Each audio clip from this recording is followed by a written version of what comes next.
Bienvenue Thierry de Montbrial. Merci. Je rappelle que vous êtes fondateur et président du World Policy Conference et également président fondateur de l'IFRI, l'Institut français des relations internationales. Avant d'aller peut-être sur l'actualité, sur votre vision aussi mondialisée, de mondialisation, de gouvernance mondiale, sur cette 11e édition du WPC, qu'est-ce qu'il y a de particulier et qu'est-ce qu'il y a comme nouveauté ? D'abord, il y a une idée constante qui est que le monde ne peut pas rester de plus en plus ouvert aux changements, technologies, mouvements, etc., sans avoir une gouvernance renforcée, c'est-à-dire une coopération renforcée entre les principales unités de la planète, parce que sinon on va vers le chaos. Alors, qu'est-ce qu'il y a de nouveau ? D'abord que le monde va plus mal, donc il faut le comprendre. Et ensuite, alors sur le plan de la conférence elle-même, je crois que nous essayons d'accorder aussi de plus en plus d'importance à la compréhension, par exemple, des transformations technologiques, de ce que ça implique. On essaye aussi de mettre de plus en plus de gens de cultures d'origine diverses. En particulier, je voudrais faire un grand effort vers l'Afrique. Voilà, tout ça, c'est un effort de longue haleine, mais le problème de base demeure et c'est même plutôt aggravé. C'est-à-dire, comme vous dites, le monde va mal. Qu'est-ce qui va mal ? Est-ce qu'il va mal pour tout le monde ? Bon, le monde ne va jamais mal pour tout le monde, bien entendu. Il y a toujours des gagnants et des perdants. Mais d'abord, il y a un conflit qui est en train de s'esquisser et qui va dominer les 30 prochaines années, qui est la rivalité entre la Chine et les États-Unis.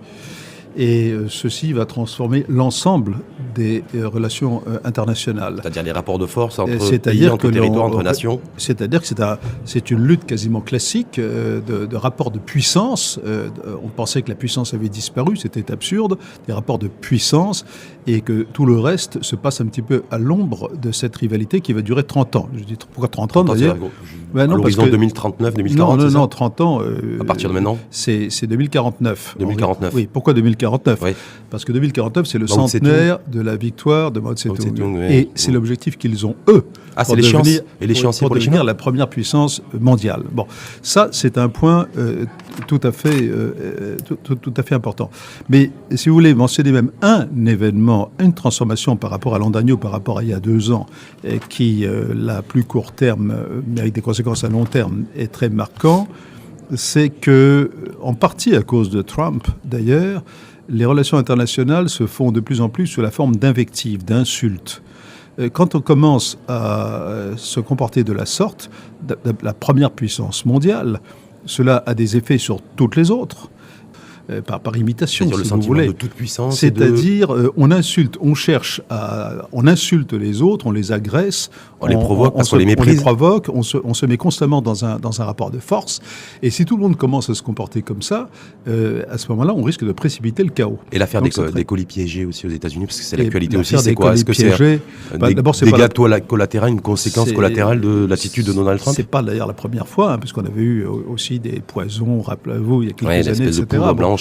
Mais je pense que tout ça fait partie de l'évolution extrêmement malsaine des rapports de force. Donc, si vous voulez, il y a des tendances de fond, comme cette la rivalité dont je viens de parler entre la Chine et les États-Unis. Il y a évidemment toutes les tendances impliquées par les évolutions technologiques, par les questions migratoires et tout ce que l'on veut. Mais il y a en plus des événements de plus court terme qui aggravent plutôt les difficultés. Avant de revenir sur justement la rivalité, parce que vous avez fait référence à la rivalité USA, États-Unis, Chine, qui va s'accentuer et s'amplifier dans les prochaines années, en tout cas sur les 30 prochaines années. C'est bien ça, c'est ce que vous avez dit sur la Chine. Aujourd'hui, est-ce qu'il faut avoir peur de la Chine ? Pourquoi je vous pose cette question ? Parce que nous, au Maroc, on est en première ligne sur le continent africain. La Chine est en train d'amplifier aussi ses positions au niveau du continent, peut-être au détriment de la France d'ailleurs, qui aurait perdu des positions ces 10-15 dernières années.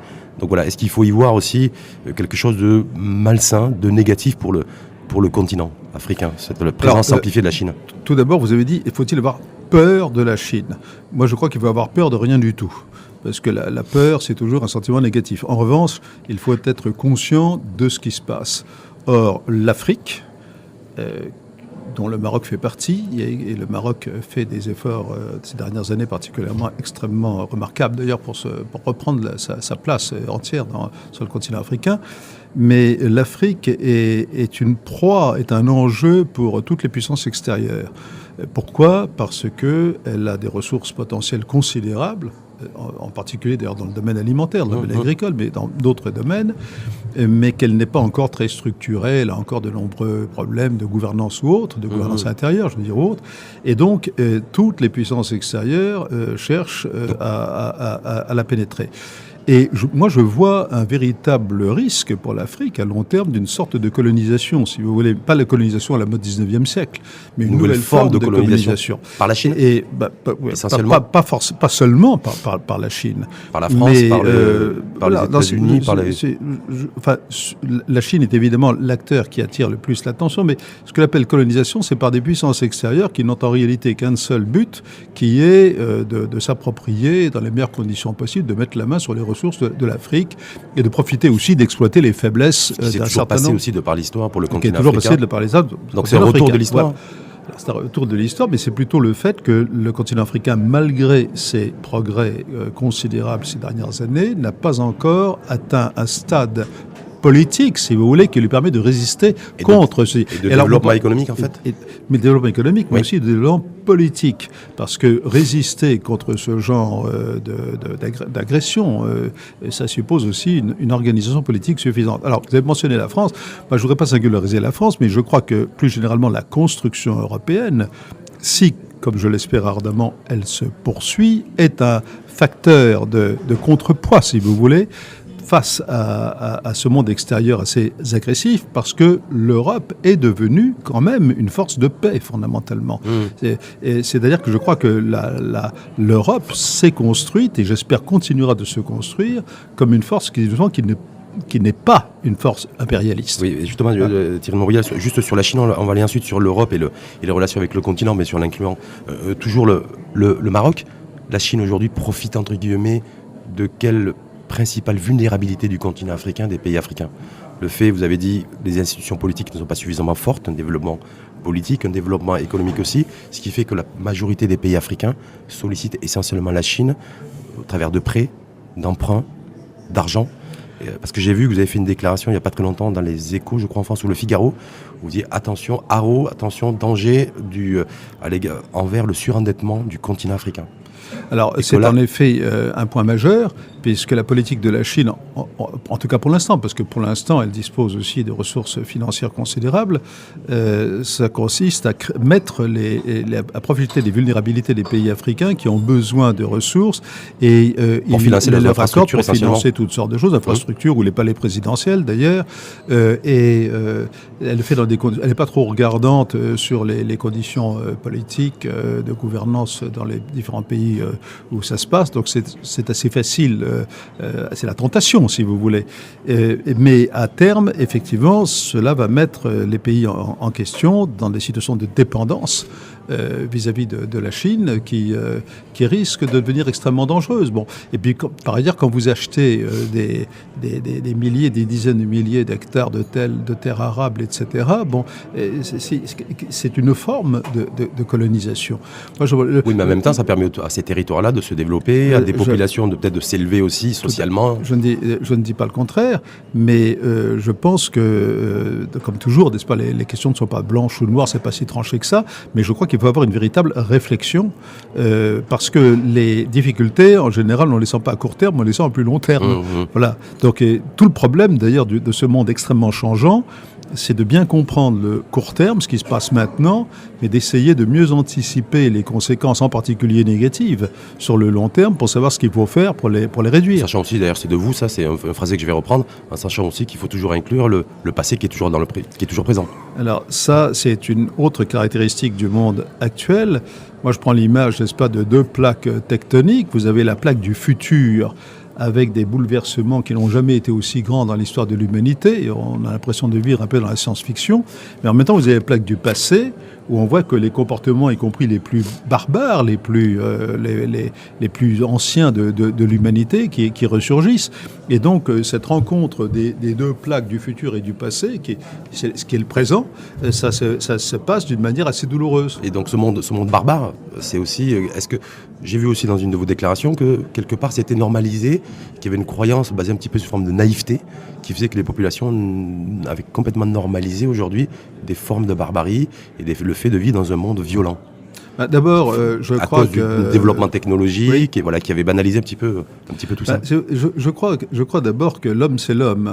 Alors peut-être qu'il sera transformé, augmenté, réparé par les perspectives biologiques, etc. L'intelligence artificielle, c'est déjà l'intégration de capsules. un peu parti. Ouais. Mais enfin, jusqu'à présent, les caractéristiques fondamentales de l'homme, elles sont les mêmes aujourd'hui qu'il y a 2000 ans. Ça n'a pas changé. Et donc, quand on a des changements aussi considérables que ceux que l'on a actuels, quand on a aussi souvent des sentiments d'injustice qui sont justes, parce qu'il y a les gagnants et les perdants. Les réactions peuvent être les plus archaïques, hein, et elles peuvent se traduire par la violence, par la mauvaise utilisation, le détournement des religions, comme on le voit hélas, on ne le voit que trop. Et puis, comme je vous le disais, je crois que les comportements verbaux, la violence verbale, et ça, j'en veux beaucoup à Donald Trump parce qu'il donne le mauvais exemple, et comme le président de la plus grande puissance mondiale donne le mauvais exemple en termes de comportement, ça se répand partout. Donc les frustrations naturelles, les comportements archaïques sont démultipliés par cette violence verbale et même dans l'action des dirigeants du monde. Vous en voulez beaucoup à Donald Trump, hein? Ce débat, ça fait à 2-3 reprises que vous l'évoquez, que vous évoquez sa personne. Oui, je lui en veux beaucoup parce que je pense... Par rapport à ce qu'il dit, par rapport à ce qu'il fait. Plus par rapport à ce qu'il dit que par rapport à ce qu'il fait. Parce que, bon, des phases de par rapport à ce qu'il fait, c'est bon pour les Américains. Il a réussi à relancer... C'est bon pour les Américains à court terme. Oui. En tout cas, économiquement... Mais attendez, oui. L'économie américaine ne se portait pas si mal que ça. Bon, mais elle se porte de mieux en mieux. Oui, pour l'instant. Oui. Pour l'instant.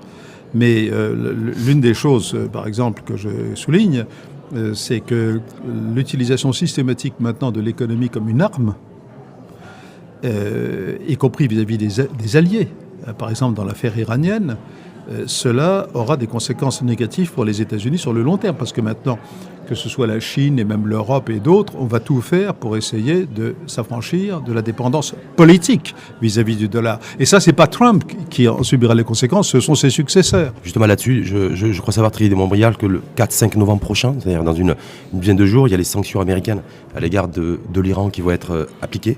Il faut s'attendre à quoi ? Eh bien, flambée du baril de Brent, parce que nous on est directement concernés au Maroc, une déstabilisation encore dans la région, des tensions plus fortes. Je ne peux pas le dire parce que je crois que personne ne sait exactement la nature de ces sanctions. Je crois également que l'Iran n'est pas dépourvu de moyens pour détourner par des trafics divers, en tout cas une partie des conséquences des sanctions. Mais ce que je sais, en revanche, c'est que ce sont des sanctions contre les Iraniens, mais ce sont des sanctions contre les amis des États-Unis. Parce que tous les pays qui commercent avec l'Iran et qui avaient respecté leurs engagements après la signature du fameux traité nucléaire, le JCPOA, tout cela se trouve maintenant indirectement sous l'emprise des sanctions américaines, alors même qu'ils désapprouvent la politique américaine. Bon, ce qui veut dire que je vais même employer un mot très fort, je crois que avec Trump, c'est le début de la fin, écoutez-moi bien, début de la fin de domination du dollar. Ça peut prendre 20 ans, 30 ans. Concurrencé devancé par le yen, parce que chinois. Ça, je ne peux pas, j'en sais rien. Par l'euro. Mais ça veut dire que maintenant, tous ceux qui réfléchissent au système monétaire international vont avoir comme préoccupation comment faire pour éviter que les Américains puissent utiliser politiquement le dollar. C'est une réflexion qui n'a jamais été faite avant. Cette réflexion, maintenant, est commencée.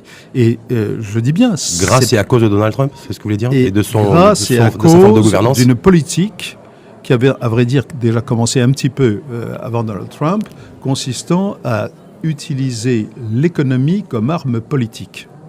Ça n'a pas toujours été le cas ? Non. Non. Ben non, et ne serait-ce d'ailleurs pour annexer les territoires, il y a des siècles et des siècles. On utilisait, voilà, c'est toujours les puissances économiques et les puissances financières qui avaient des sous, qui avaient de l'argent, qui pouvaient se permettre de partir à la conquête de territoires et d'annexer des pays. Oui, alors non, mais ça, vous avez les modes on revient d'ailleurs à la colonisation, à l'idée de colonisation dans le passé. Mais ce qui est différent aujourd'hui, c'est que l'interdépendance a changé a changé de nature, pour tout dire, mais surtout que la technologie permet, par exemple, aux sanctions d'être beaucoup plus efficaces qu'avant. Il n'y a pas encore si longtemps, les sanctions étaient généralement considérées comme inefficaces. Aujourd'hui, grâce à la technologie, on peut viser telle ou telle personne dans n'importe quel pays. Les Américains ont les moyens de viser au portefeuille tel ou tel collaborateur de Poutine, mais d'être visés également, parce qu'on l'a dit Xi Jinping, etc., etc. Mais d'être visés également, ils ne sont pas les seuls à détenir le monopole, j'ai envie de dire, de la technologie et de l'innovation. Non, aux élections récentes. Non, mais je crois d'abord qu'ils ont quand même une supériorité technologique qui est absolument considérable. Et puis surtout, ils ont la réalité qui est le dollar, qui fait que n'importe quelle entreprise qui fait du business international, il y a en dollars, parce que c'est eh bien, elle se met sous la coupe de la loi américaine sans même s'en rendre compte. Et donc, à partir du moment où ceci est utilisé comme arme politique, vous avez des phénomènes tout à fait nouveaux qui n'existaient pas avant parce que la technologie ne le permettait pas. Et ça, je crois que c'est une évolution extrêmement grave. Dernière petite question, Thierry de Montbrial. Ça fait 40 ans que vous militez avec un discours d'apaisement et de paix. Et même plus. Et même plus. Et même plus parce que j'étais le premier directeur aussi en 1973 du Centre d'analyse et de prévision du ministère français des Affaires étrangères. Donc ça fait 45 ans.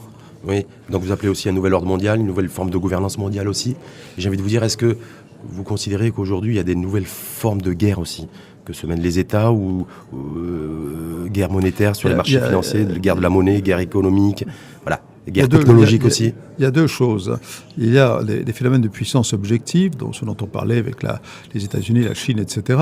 Mais il y a aussi le délabrement progressif, la destruction progressive de tout un ensemble de pratiques qui s'étaient développées au fil des décennies, en particulier pendant la guerre froide. Vous aurez certainement remarqué, les auditeurs auront certainement remarqué que la dernière décision unilatérale prise par Trump, c'est la dénonciation du traité avec les Russes sur ce qu'on appelle les forces nucléaires intermédiaires. Ça aussi, c'est une décision unilatérale. C'est-à-dire qu'il y avait tout un corpus, si vous voulez, de pratiques de gouvernance, même entre l'Union soviétique et l'Europe et les États-Unis, qui sont en train d'être détruites. Et donc, dans un monde de plus en plus interdépendant, quand on détruit les formes de coordination qui avaient besoin d'être améliorées, mais qui existaient, eh bien, on risque d'évoluer vers le chaos. Et c'est cela qui nous guette. Donc, vous voyez, une montée de puissance classique, un développement de chaos, et également des comportements, des attitudes, des comportements verbaux qui tendent à exciter les rancœurs et à provoquer la haine. Thierry de Montbrial, merci beaucoup. Merci à vous et très heureux de parler de tout cela au Maroc, dans un pays du Maroc, au Maroc. Et nous sommes très heureux de nous réunir pour la 4e fois sur 11 dans votre pays. Et vous avez fêté d'ailleurs votre 10e anniversaire. L'an dernier à Marrakech. Donc là, c'est la 11e édition. Exactement. Merci en tout cas à vous. Merci à vous. Et belle journée. Merci.